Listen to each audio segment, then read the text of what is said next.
In all, 15 new trees have been dedicated in Brentwood Park. Emily Wilson and Nancy Yell have dedicated a tree in honor of their neighbor, Ruby Josephine Earhart, who to them represents the importance of caring for the park for the future of the community. It's really all about the kids when it comes down to it. Lynette Alley has donated a tree in honor of Eugene and Evangeline Bushacker.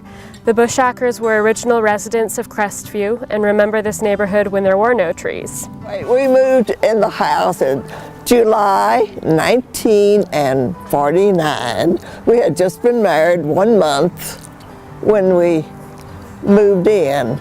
Lynette was a good neighbor. She was there quite a while. She took me to the doctor, and every time I needed to go somewhere, well, she was right there to help. Very good.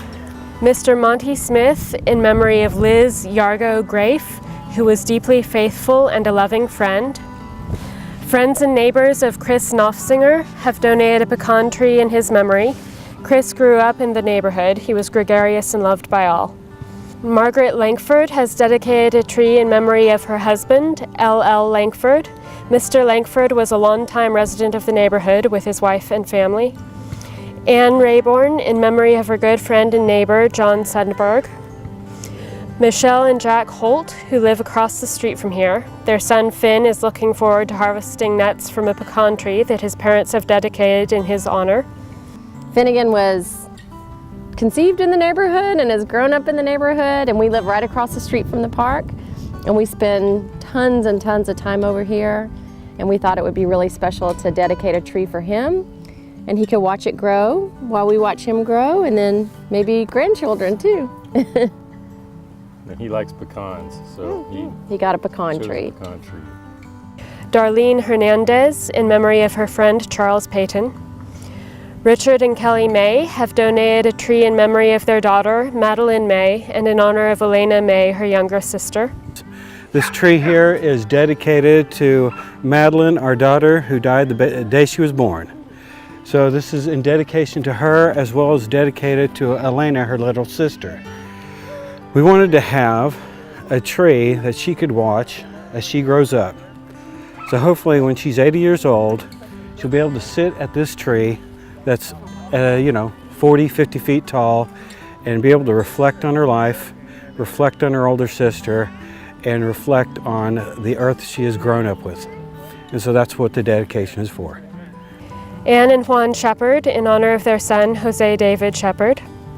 Susan Bernison, Michelle Holt, Karen Lorenzini, and Hedrick Michelson have donated a tree in honor of Lynette Alley, who has been an inspiration for them in the depth of knowledge she brings to the local gardening community.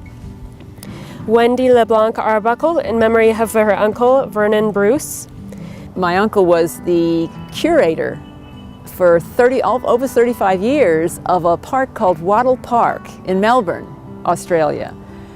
And it was a beautiful park. I love the fact that his tree is close to where the children play, because I think that's how he would like to be remembered, as creating a space for people to thrive, creating a haven for people to picnic and enjoy.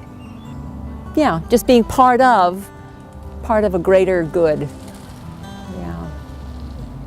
Carol and Sean Ramsey, in memory of Grace Texera Ramsey. The Friend family and the Samuelson family, in memory of Milton Peepop Gebhardt. Peepop became Mr. Gebhardt's nickname when the Friend's son couldn't pronounce Gebhardt. He was a great friend to both families. We're dedicating this pecan tree to Milton Gebhardt, who lived next door to us for a long time. He moved in the neighborhood in 1959. And the reason we picked a pecan tree was he planted, I think, maybe 7 or 8 soft shell pecan trees in his backyard, and we would get this plethora of pecans every couple of years, and he would sit out and crack them for us. And Noel, the neighbor that lived next to him that had lived there about as long, they made special tools, and so he was big into pecan trees, so we thought a pecan was fitting to plant in his honor. Well, funny thing about Peepop, he would sit in front of his yard every day in this chair. He always had his cell phone in his hand. He had the same hat on. And whenever you would say something that would tickle him, he would laugh, but he would never make any noise. He would just kind of shake. So I have a feeling today he's looking down and watching us plant this pecan tree and having a little shake, laughing about it a little bit in only the way that he could. I think he would be very honored. Finally, the Friend family who donated a tree in honor of the park.